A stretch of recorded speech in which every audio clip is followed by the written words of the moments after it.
All right, guys, welcome back to the podcast, Lambert's Moneymaker. Today we have with us Mr. Liuver Sanudo out of Houston. My friend, my partner.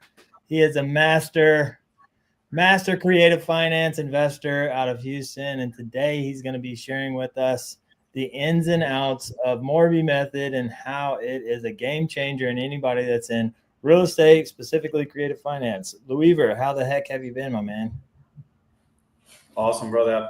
Thank you so much. First of all, thank you so much for inviting me. And yeah, I'm super excited to share with you kind of my experience and the goods and the bads of the pros and cons of investing and doing the Morby methods. How can save your deals, Yeah. and how you can buy a ton of it. So yeah, I've been good. Houston, finally, we're getting some cold weather.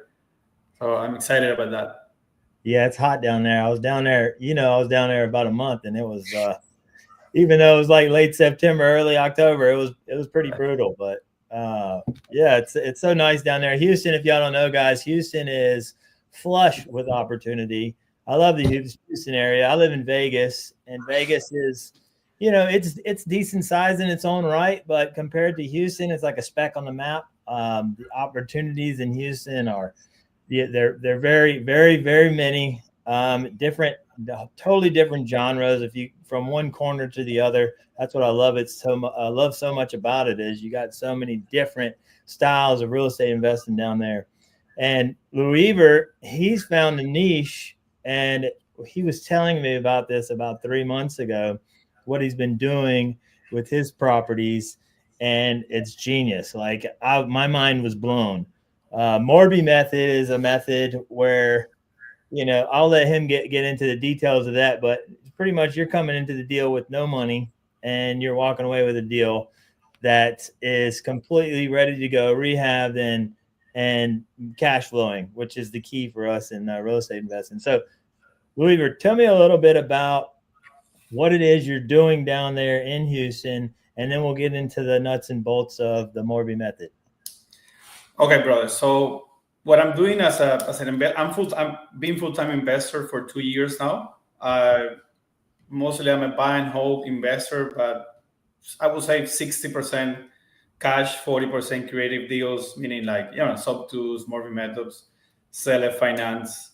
I'm doing a lot of rehabs on the cash deals. On the other side, I'm buying creative deals to sell them on a wrap, create notes instead of buying the properties, holding the properties. I'm holding the notes. On the back end, I'm doing short-term rentals, Section 8s, long-term rentals, house hacking, and lately co-living.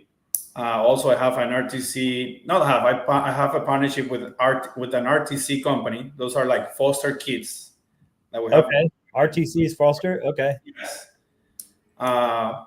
Yeah, a little bit of, I would say, kind of everything. As a full-time investor, I don't let opportunities go. That's kind of the summary.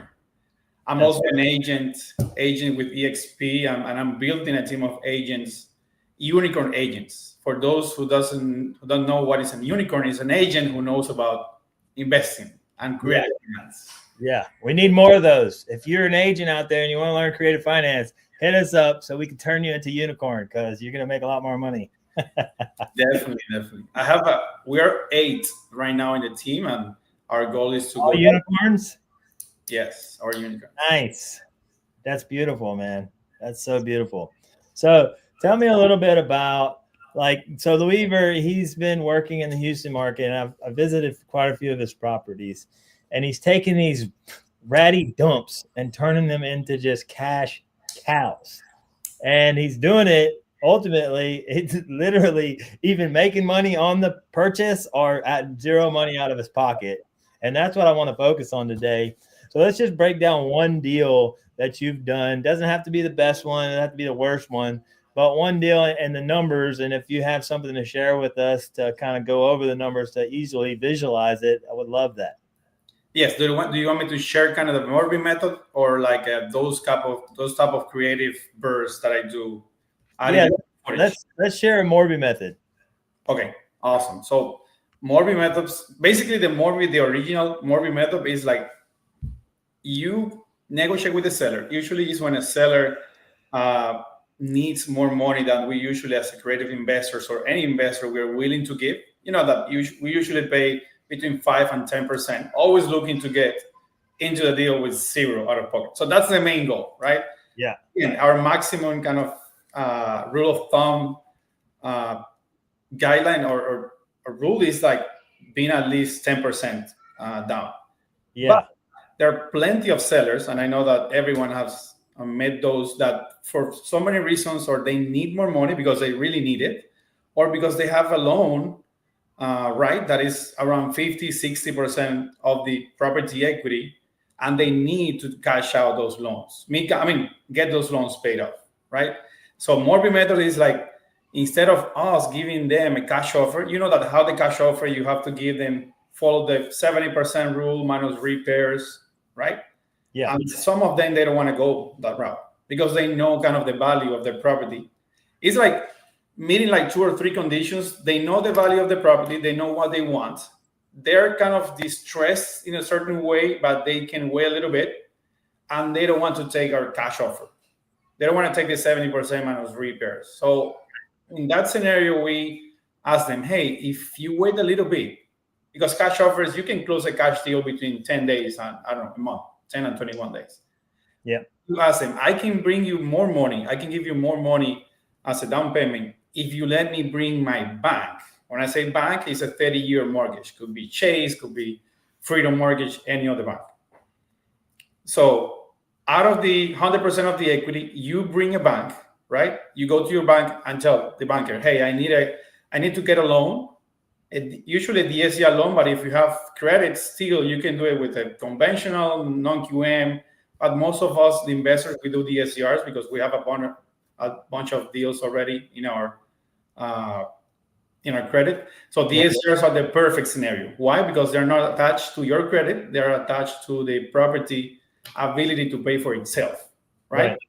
So you go to the bank and tell them, I want to buy this property, right? How much money will you give me? How much money will you finance? The bank, if it's a single family, the bank will finance 80% of the property value. Remember, we have the bank on the end side of the deal, and we have the seller that needs more than 10%. The bank can bring 80%, and the seller needs more than 10. Right. Depending on that seller situation, you can finance up to 80% of the seller's down payment. Yeah. So what's the benefit to the investor in that scenario? To the investor that get the deal with literally zero money out of pocket. Right. Okay. Because I bring the bank.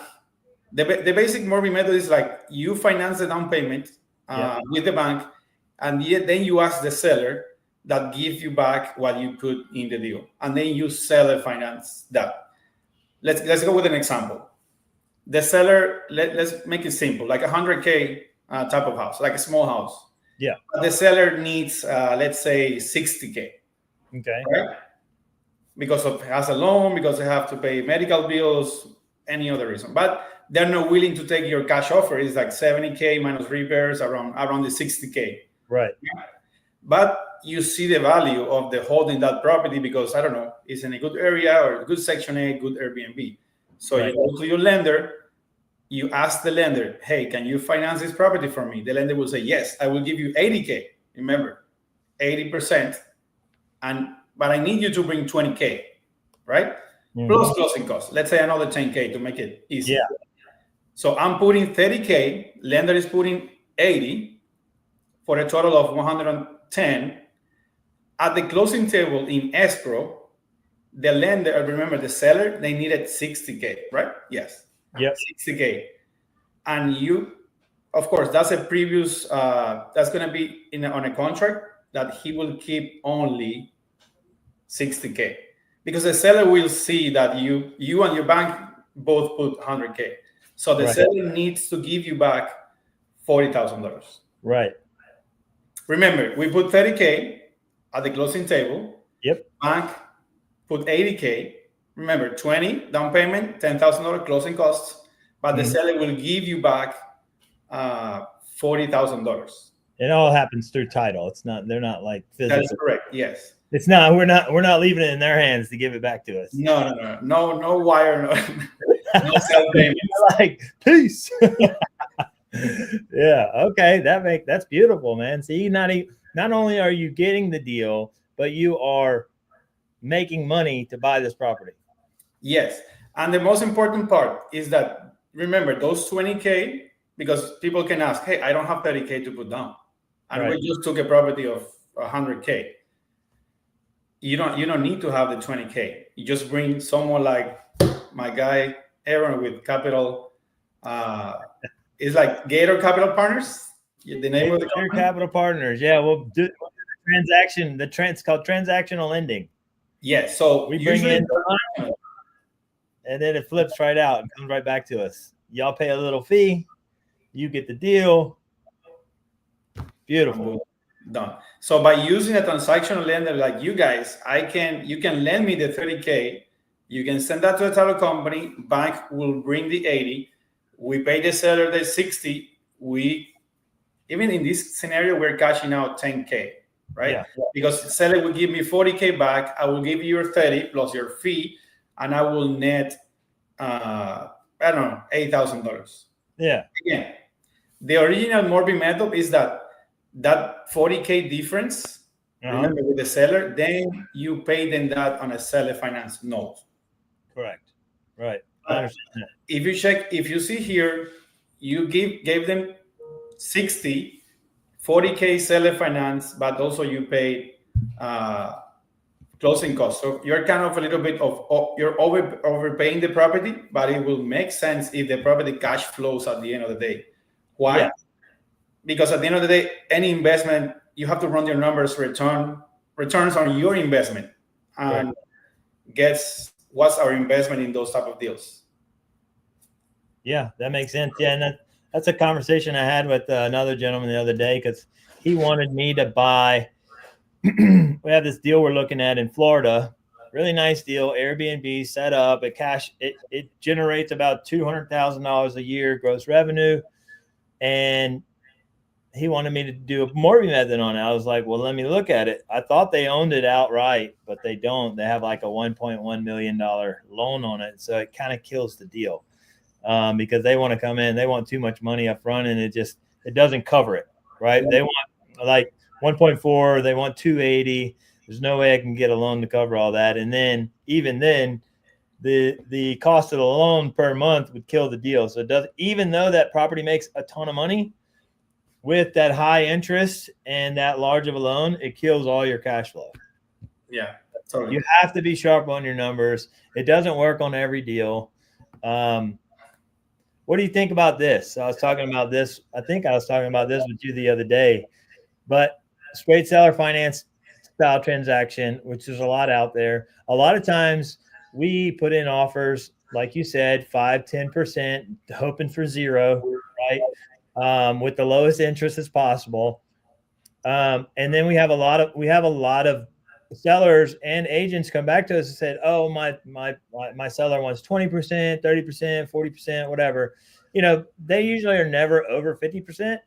But I was talking with an agent the other day, and I said, well, look, your seller wants 20%. How about if I gave them 50%? And she was like, her eyes got all big. I'm like, yeah, I'll give them 50%. If they'll carry the rest of the 50% on my terms, and it'll be a set monthly payment, probably principal only. And she's like, well, why principal only? I said, well, it needs, for me, I have a high interest loan that I'm coming in to give your seller a ton of money up front. And on the other end, I'm going to have a low interest loan with you. So my blended rate makes sense. If I can get my blended rate under 5, really under 4 would be great, but under 5 is good for me, then, it's a go. It's a go time. With that 50-50 ratio, it's very possible to get that blended rate down. Bro, so, that's good. Yeah. I mean, when I found that out like 2 weeks ago, my mind was blown, and I'm like, I'm over here looking for deals. Where's the deal at? Bro. Game changer. And let me tell you why and how I'm using this Morby method in a little bit more advanced kind of, I would say, solution. Or I'm not paying the 20% back. Never. Mm-hmm. Why? Because again, if you're paying the 20% back, you're kind of overpaying the property. So again, you have to run the numbers because you're gonna have a loan of $80,000, right? Or 60 or whatever type of, or your 50%. You're gonna have that loan with the bank at 6% or 7% or 8%. So it's a high rate. So even if I get the deal for free, the deal needs to make sense on the back. You need to make at least, I don't know, $100 a month. Again, we invested zero, so we will make any cash flow infinite returns. Mm-hmm. But again, negative is not an option for us as investors. Correct. So I think that I was doing even more method before I joined the Subto community. Why? Because I found out the solution. I found out that solution or that method by necessity. Why? Because I was flipping a property and I was at the edge of foreclosure. And a secondary market here in Houston, it was my first couple of flips. So total mess. From there, I learned. Now I know that everything I'm gonna do for the first time, I will partner with someone. That's a quick tip right there. Every time, bro, I do something new by myself, I fail. It's like God telling me, hey, stop doing that. But now I know. So at that time, I was literally like a month away from foreclosure, but I had enough equity. I had the deal because I had the deal at 70%. I owe like 160, and the ARV was 250. So my only solution, and no one wanted to buy. So I see a lot of investors going through the same situation in this market, right? They have a ton of money invested, they have hard money lenders, but the deal is not moving, even if they lower the price, because the market is kind of slow. Mm-hmm. My solution was I call a partner, a friend, a W-2, super nice credit. Oh, and why not refinancing? Because at the time I was refinancing a ton of properties and my credit was not good. I couldn't get a good conventional. So the bank was killing me, giving me like 50% or 60%. Because if you have too many loans at the same time, you are kind of risky. So I called my friend and told him, hey, do you want a property for free? Come here. But buy this property. Let me think about it. Yeah. Buy this property from me. You would put 20%, of course. He had a 20%. You would put like, I think it's 60K or 20% of 260. And he paid like 15 closing costs. And the bank brought like $200,000. Uh-huh. But I remember I owe to my hammer lender like 165. So at the closing table, 260, he got his 60K, he got his down payment. I paid off my hard money lender and I kept like $10,000. And now we own the property together. And we're selling it on a wrap. So I was option A, losing the property, losing everything on foreclosure. Option B, let's JV with someone who can save mine. Perfect. That's so perfect. After that, I've been finding investors in the same situation at the age of losing the property. So I just go with them and tell them, bro, I cannot give you 70%. I mean, I want to give you 70%, but I know that you're an investor like myself. You want to need a little bit more money. So I will give you 80%, but let me bring my bank. And you will give me back my 20% on my closing cost. And 90% of the time, they say yes. That's perfect. I don't know if you have been in that situation. I have been through that. I haven't. I'm trying not to be in that situation, but it happens. If you're and that's okay. And it can happen to experienced investors, experienced flippers. If you have enough deals in the market. This is the reason why I befriend, have relationships with people like yourself, other people in the community, and the network of individuals that I've built in the real estate community, and that's one thing reason I started this podcast is because I don't want to just focus on, how to make money, but also how to keep your money and how not to lose it. Like what not to do is really big, important. I say what not to do is more important than what to do sometimes. Because there's so much information out there as to what to do and how to do this and how to get this. But there's never, you very rarely see the negatives or the bad deals or the deals that lost money. They're not talking about those as much. They are a little bit, but not as much as you would think. So these are very important, conversations that need to be had, and videos that are putting out there for education on people that are getting into real estate. So yeah, I appreciate that. True. That's a really good info. But do you have a deal that you want to break down some numbers? Actually, yes. Yesterday I had a meeting with 5 Gators that they lend money. Say again? Gotta love them Gators. So for those who don't know what is a Gator, is a kind of that's a kind of like pays Morby mentorship on how to lend on lenders, right? Private capital lenders. Yeah, short term. So yeah, short term. Some of them they are like more than 6 months. Some of them less than that. So what happened was they lend money in a second lien position, and they overpay. Basically, the hard money loan, first lien position, and their money. So the gap, people call it gap lending. Mm-hmm. On 5 properties, bro, they're like in the red. When I mean the red, more than 85% of ARV. More than 85. So yeah, I gave them solutions, like kind of doing the Morby methods. Why? Because they can refinance. They were not like me. They're not in the same situation as my other investors that I work with, or myself at that time. They can refinance, but by refinancing, that's another key point of the Morby method, right? Because you have a sales agreement between A seller and B buyer. Right. When you're refinancing, the appraiser will go and find out in the area the comps. The appraiser don't have a number in mind, right? Mm-hmm. They will just give you the number based on the comps in the area. But when you have a number, when you have a sales agreement, and you have a fixed number, the appraiser will go and try to match the number he has on the contract. That's kind of like a psychological thing, right? I don't know if you have seen it. So if you have a sales contract with somebody that wants to purchase it? Yes. Remember, Morby Method is like, it's like an internal sales agreement. Hey, Aaron, I'm belly up in this property. I need to get out of it. If I refinance it, I may get 250, but I know that the properties in the area are selling for 245. So the appraiser may give me 250. But if I tell you, hey, Aaron, let me sell this property to you. I will give you the 20% back, and let's put a contract for 255. So we increase, not too crazy, because the appraisers, they're professionals, right? They're not going to give you more than 20, 30K above comps. But they always try to match the number in. Yeah. And if you're doing, go ahead. I said they'll work with you. Yes. And if they're doing if deals like my fourplexes, they're like super low comps in the area, even in Houston, such a huge city, we don't have enough comps. So for them to have like a number in mind to go and match that, bro, is super important. And that's another great thing that you're doing, is you're investing in the same neighborhood. So your new properties become the comps that of the property that you've done previously those become the comps of the new properties.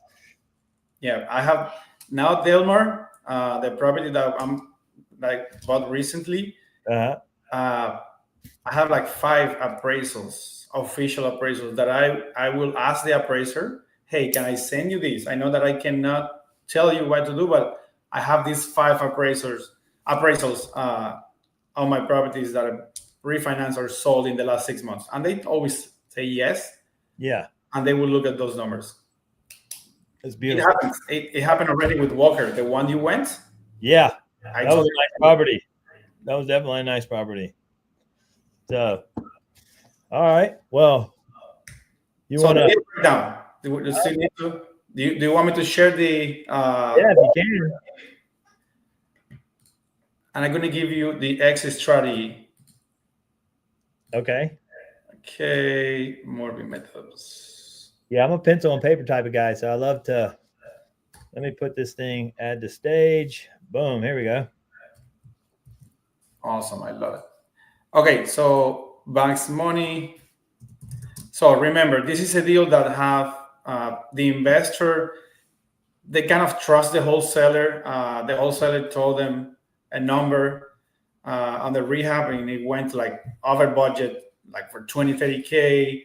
Yeah. The seller added like a wholesaling fee on top of their first negotiation, and they ended up buying it, so they're belly up. And now the parties that are more concerned is the private money lenders, because they have their money invested there.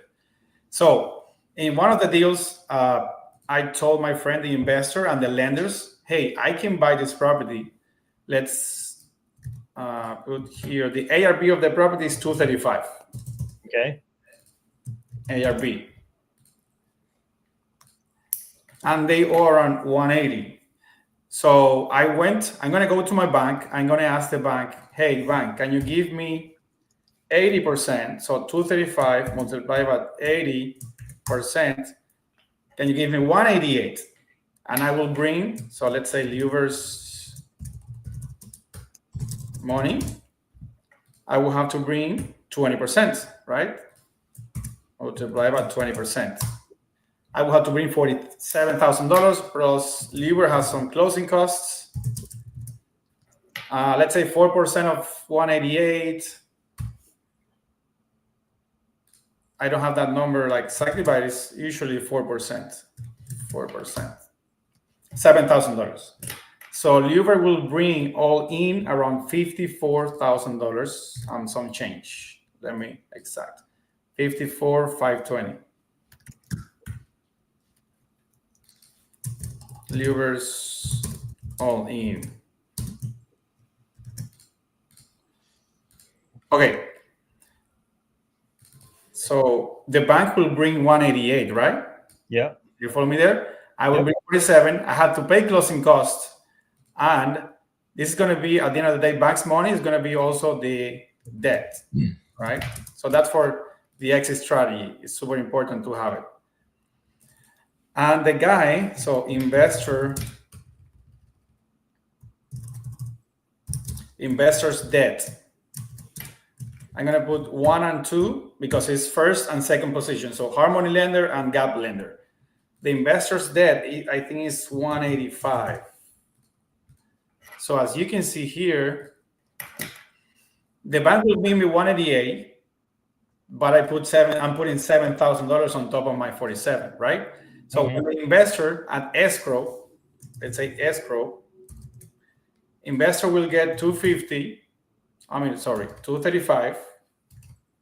Let's do it with formula, so we can change that later. Investor will get 235.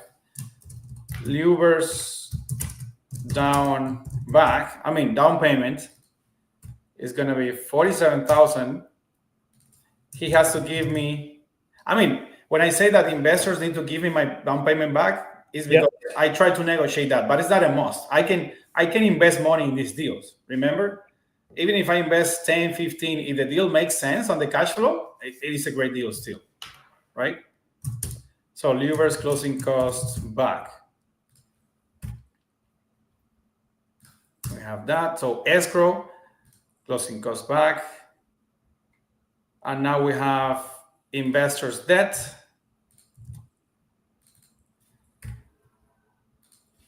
No. Let's do the numbers here. So net.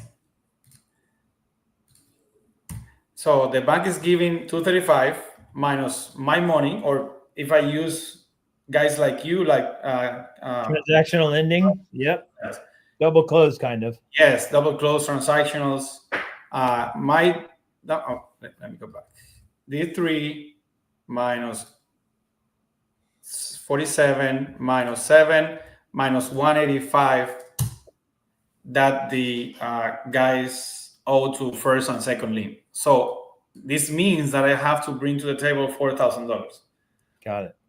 But remember, I told you about the beauty of doing sales contract internally, so you can increase a little bit the price. Yep. So we're gonna do a contract for 250. Is 15K higher number? I think the appraisal will go 250 or close to 250. Right. So if we do that, the numbers change a lot. So I will be netting $7K. $7K. I can give back to the investor just to give me the deal literally for free, or I can keep that. That's beautiful. That's it. And now on the just manipulating the the cost. Yes, that is correct. Playing with the bank's money, right? In a healthy way. If I go to 260, the bank will not, the appraiser will not give me 260. And now on the back end, let's go back end. We have a loan for, let's take this number, right? 200K. My PITI is going to be, how much do you think in Texas now you have experience? Around $2,000? For 200? Yeah. Yeah. PITI at 7.5, kind of like DSCR loans on DSCR. So I will have around $2,000 and my monthly payments. Mm-hmm. So option one,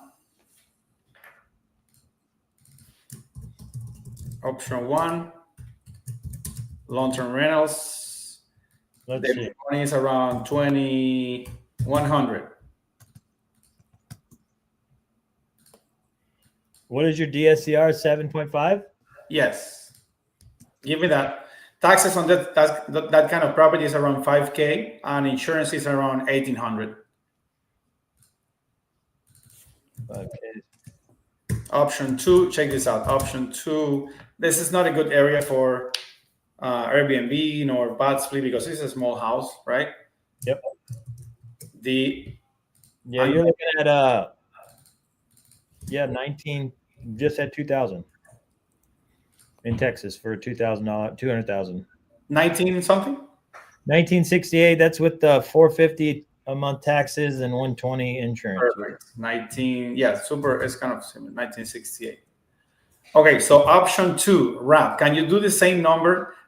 Remember, I have a loan of 200K. Can you do the numbers based on? And I'm going to resell the property on a wrap for 250. Again, I'm going to ask 30K down. So can you run the numbers on 220 at 10%? Mm-hmm. 220. How much is my PI? Or give me the PITI with the same taxes and insurance. 220 at 10%.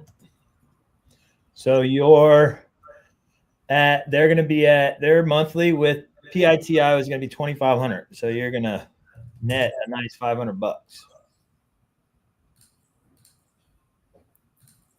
That's it. For me, I can keep it. Also, I have equity, 50K in equity because the property, let's say 35. Let's keep or 240. I will have from day one $40,000 in equity. I will have, even if I go long term, I will have infinite returns on the 2,100, or let's say break even, because you know that properties need to have some or maintenance. But if I go a wrap, that I like this deal to do it on a wrap because I will get extra. So summary, I can get $500 cash flow. Summary on a wrap. Which a wrap, for all of you that don't know, is whenever he sells or we sell already a creative finance deal to someone else on seller finance. So we'll take a deal that might have a first and a second loan on it, or it might be just a sub two, and we'll wrap it together and put it and add a little bit for ourselves, sell it to somebody on seller finance. They come in with a down payment, we up the interest, and we make a portion. They're required to make all the any repairs, any of that. So we're not a landlord. So they're responsible for the property and to fix anything that's broken. So so that $500 is truly $500 because we're not taking property management fees, repairs, capital expenditures. Any of that is no longer our responsibility. It goes straight over to the new buyer. Okay, so check the deal summary on a wrap. So basically, we're making $500 cash flow. Again, I love how the way you say it, we are not landlords anymore. We just note owners. We are lenders. It's $500 cash flow. We're gonna make cash $37,000, meaning that, remember, we got 7K here. Let's say we give it to the investor. So he's giving me a deal, right? Like zero out of money deal. I will give them that 7K back. So we're gonna get cash because we're asking that owner finance buyer, that wrap buyer, 30K down. Let's say that person comes with an agent.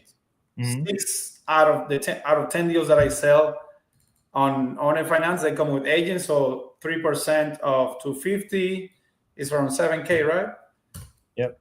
So 30K minus 7K is 23.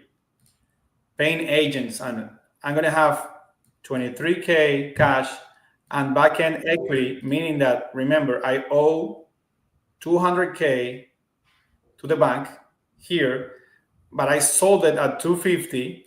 Back-end, I sold it at 250 with 30K down, meaning that I have my note with the buyer is 220, my note with my lender, with my bank, is 200. So I have back-end equity. So whenever that person refinances or sell it in the future, I will have 20K. Beautiful. Just like a never-ending bank account that grows. And that's why I like, and all this came out of a bad deal. This was a bad deal. And this is a bad deal for that investor. And this amazing strategy saved the day. So the first deal was kind of like this, except flip-flop. You were the guy that was in need. Oh, yeah. I was the... And now you're the guy that's the solution. Yeah, and the same numbers. Literally the same numbers. Wow. I paid Harmon lender back, and now we own the property, and we are cash flowing. We have now more than, I will say, $80,000 in equity in that property, me and my partner. Wow. He was the one who saved me. But again, because I knew the solution, I knew the strategy. I came up with that. I realized I was Morby Method later on, but because I knew the strategy, I sold him the deal. So I stayed in the deal, not in this case. In this case, I'm coming in and buying out the investor. And he's happy. I understand. There are deals, as investors, we have sometimes deals that there's headaches, the black sheeps. We just want to get out of those deals. Wow. That's why I love creative finance, man. Creative finance is just what it is, creative. And if the numbers work, the possibilities are endless. Yep. The ways in which you can come in and fix a deal, work a deal, as long as everybody's on board, it's really amazing. Definitely shout out to Pace Morby for making this all a reality for a lot of people, including myself, you. I'm imagining, putting these strategies out there that people just didn't. They might have been there, but they weren't really readily accessible as it pertains to the info. Like, I didn't know about these deals. I knew, and the crazy thing is, I knew about Morby Method. But the way that I knew about it was in a way that didn't make sense to me as it pertains to having to convince either an agent or a seller to go take a loan. So whenever I originally learned about Morby Method was go find to get the seller to agree to taking another loan out or a loan out against the property. Okay. Yeah. So I was watching, and I might have misunderstood the Zoom that I watched, but that's what I understood it as. I never did any more research on it, but pretty much the seller wanted 300,000. Pace was not going to give him 300,000. So Pace said, "Hey, how about you go get a loan for 350? You take 300, I'll take 50, and I'm responsible to pay the loan."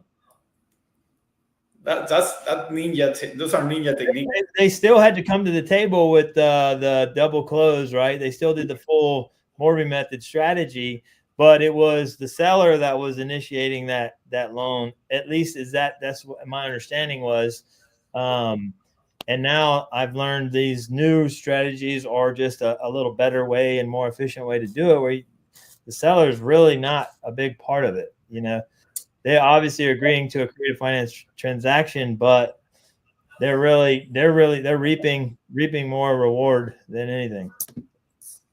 And I say that that's kind of at the base Morby level strategy, because usually the sellers, and on only certain type of sellers, usually sellers are in distress. So this type of deals, the problem with distress is the seller is in distress, right?